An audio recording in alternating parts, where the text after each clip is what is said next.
Here are my tips for planning travel to China in the year of our Lord 2024, all the things you need to know and the pitfalls that I wish we had known before going as well.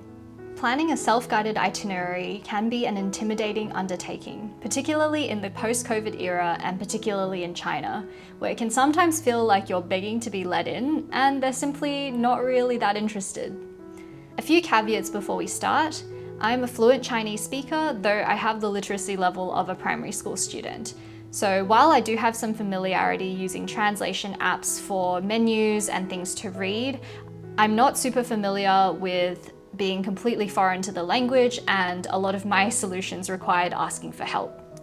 Also, some of this advice is specific to Australians, and none of it is definitive or necessarily the best way. This is just what really worked for my trip and our experiences planning and traveling in China. VPN and internet. Connecting to public Wi-Fi in China is now really hard.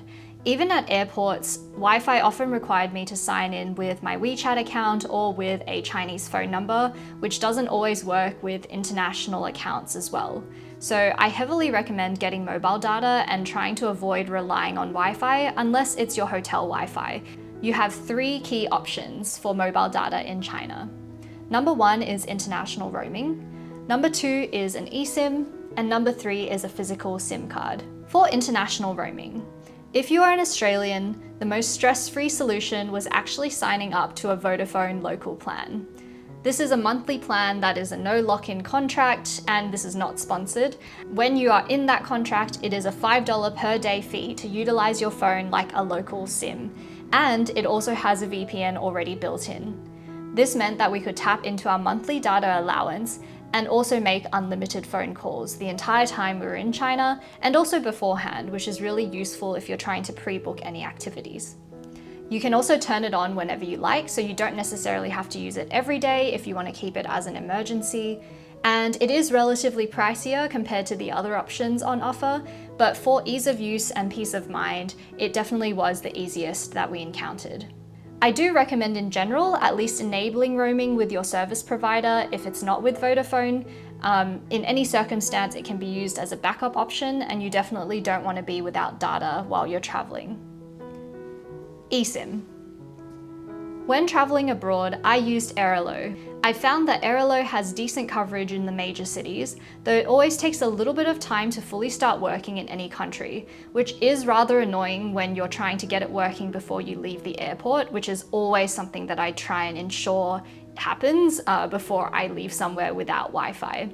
I would also recommend a VPN, even if you do get Vodafone roaming, because if you want to use Wi-Fi anywhere else in your hotel or winding down for the day, Let's VPN cost us 10 AUD a month and could be used across 3 devices. The website is super confusing to navigate, doesn't give you a lot of details, and comes across a little questionable, but paying for the app via your phone was easy enough, and we didn't encounter any significant issues connecting to a Hong Kong server. The big caveat is that our mobile data mysteriously didn't really work at all in Guangxi or in the Guilin region. And not quite sure why that was, but we did encounter problems with both Airalo and the Vodafone SIM, so do be careful when you're traveling in smaller cities. Physical SIM cards. We avoided this option because we weren't going to stop in Hong Kong before heading into China, but some friends have had success getting SIM cards in Hong Kong, which will then not require VPN when you get to China. Of course, you can also buy a physical SIM in China, but then you're subject to the restrictions of the firewall, and I'm not entirely sure whether installing a VPN will then become an issue after you've swapped the SIM cards on your phone. Now let's talk about the 4 ways of paying in China as a tourist. 1 is Alipay, 2 WeChat, 3 credit cards, and 4 cash. Alipay was definitely the most reliable app by far the entire time we were in China. You can set up your foreign credit card before you go, and that is something that I 100% recommend. They will take Visa and MasterCard. And note that they will sometimes ask you to verify your identity and share a photo of your passport. I encountered this when I tried to link up my Latitude 28° MasterCard to my Alipay, and it did seem really sketchy at first, but it was pretty useful later on because I then had my full identity verified on Alipay. As of October 2024, Alipay also charges a platform international transaction fee for transactions over 200 yuan. This is super annoying and applies even if you have a credit card that doesn't charge an international transaction fee or a currency conversion fee because it's charged at the platform level. A hack to get around this was to ask the vendor if you could split your payment across 2 or 3 transfers. So for example, if I had a 300 yuan transaction, I would ask if I could transfer the vendor 200 yuan and then 100 yuan to avoid the transaction fee. Most vendors I asked were chill about this, but obviously it's a lot more annoying if you're paying for a large ticket item, so we ended up often having to just cop that fee because there was no other way to pay in China. There are 2 key ways as well to pay in Alipay. The first is when you tap your QR code at the register and then input your set password to enable the transaction. You can also scan someone else's QR code and send them money. What we found was that sometimes tapping your QR code didn't work at particular places, but they tended to be super local restaurants, and we ended up either doing the transfer method with the person at the counter or paying in cash.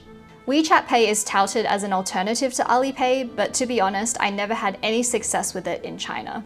A foreign Visa or MasterCard is only really accepted at big attractions like the Lama Temple in Beijing, Jingshan Park, or some foreigner-catered hotels. I dare say that at large international retailers like Prada or the designer brands, they'll also take cards there. But it is always worth asking to avoid the Alipay transaction fee that I mentioned before, and the worst they can say is no. Cash. Unlike what we were told and read, shops in China are legally obligated to still accept cash, but we could tell that many places were visibly not prepared to give you change, and they had to really scrounge around to get the notes in time. And don't be fooled by everyone saying that China is digital only, because good old cash never failed anyone. Now, there is no denying that having a Chinese phone number would make your life so much easier, but this required us to buy a SIM in China, and there were all these considerations that I had where we may have been subject to phone restrictions like not being able to use a VPN, and it just seemed like a little bit of a complicated arrangement to do when you were freshly in the country. There are hacks online that people have shared on getting a digital phone number, but I wasn't super comfortable with some of the brands that were mentioned and the information that they required, and I really just wanted to see if I could get through the trip without a Chinese number. The short answer is you can. It will be a little more annoying, a little more laborious, but it definitely is possible. This is my China app stack. Alipay, as I mentioned, is our holy grail. It also includes access to the bus and metro passes for various cities. Just make sure you activate the pass before getting on, especially for buses. And you also can't tap for 2 people. So everyone you travel with should have their own Alipay app installed into their phone, and ideally their own credit cards linked to it as well. In terms of navigation, Apple Maps was fairly good in the larger cities and could broadly get us around. But A-Maps is definitely my recommendation if you can type in Chinese, because English searches don't work as well. A-Maps, or Gaode in Chinese, is very good for guides on public transport, walking and cycling, and you can save favorite locations there as well. Meituan was the other app that I found was really helpful as an alternative to Dianping, which is not possible to download unless you have a Chinese app. It was really helpful for looking up various attractions, restaurants, and stores in the area. And the best way to use it is use a geographical search and look at the most highly rated restaurants and stores in your immediate area. You can also find some good deals on Meituan, like food deals, deals for hairdresser salons, and nail salons.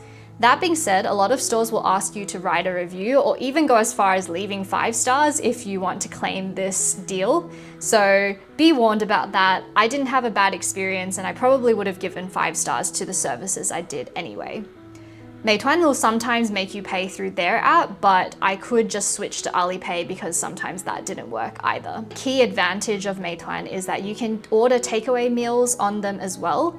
And what we found helped was to just give them my hotel address and hotel's phone number if they needed a Chinese number. In general, the hotel number is a good hack if they do require you or force you to put in a Chinese number.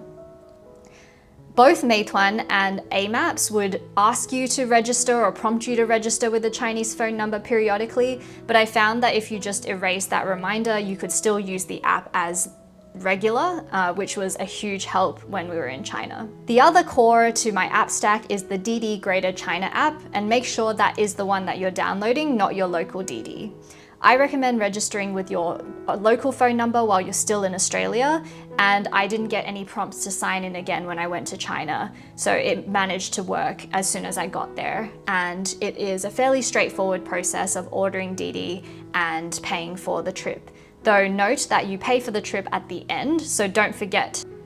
In terms of translation apps, Google Translate is still the most useful for translating images of menus, of long paragraphs, and I did find that it was the most clear or accurate. Alipay also has the ability to open menus from restaurants through scanning QR codes, and they have a built-in translator through the app itself, which was also really helpful when we were trying to order meals on restaurant menus. In terms of booking activities, Trip.com was the best site for booking tours and train tickets. But note that in general in China, tickets are not available for a lot of places unless you book within 2 weeks before the date that you hope to have that activity. We did try some foreigner-friendly China travel guide services, but I really don't recommend it unless you really want to ensure that they book something for you. But if you do have the ability to access Trip.com and navigate the interface, it's much easier to just book your own tickets because it leaves you freer to change your tickets, etc. on your own and without having to wait for a response from the third-party booking sites. Obviously, some experiences like Gongyan and such were not possible on Trip.com, but I have guides elsewhere for booking those particular experiences. For hotels, I do still recommend using sites like Booking.com because the hotels that are on there will generally be more familiar with foreigners and are catered for them because they're on Booking.com and know that they're going to reach a largely foreign audience compared to domestic travelers. I have heard anecdotally that sometimes the prices are a little bit cheaper on Chinese-only websites, so if you do have the ability to have someone help you book there, definitely consider that. Another key tip to traveling in China is to bring your physical passport everywhere. There are now so many attractions where your passport doubles as your ticket, so it's always a good idea to keep it safe and secure on your person, but to not forget it when you're out. In general, I hope that this now makes you a little bit more confident to book your own self-guided itinerary in China. I think there are so many benefits to not being beholden to a tour group's schedule, and you're free to discover so many other attractions and be flexible with your time schedule as much as you can. I think it's super rewarding, and I hope that these tips make you feel a little bit more confident to take your travel in your own hands. Of course, I'm not saying that tours are bad, and we definitely enjoyed a lot of the ones that we went on, but I do think there's something very rewarding about planning your own trip in China. I wish you good luck and hope all of this information helps to avoid some pitfalls.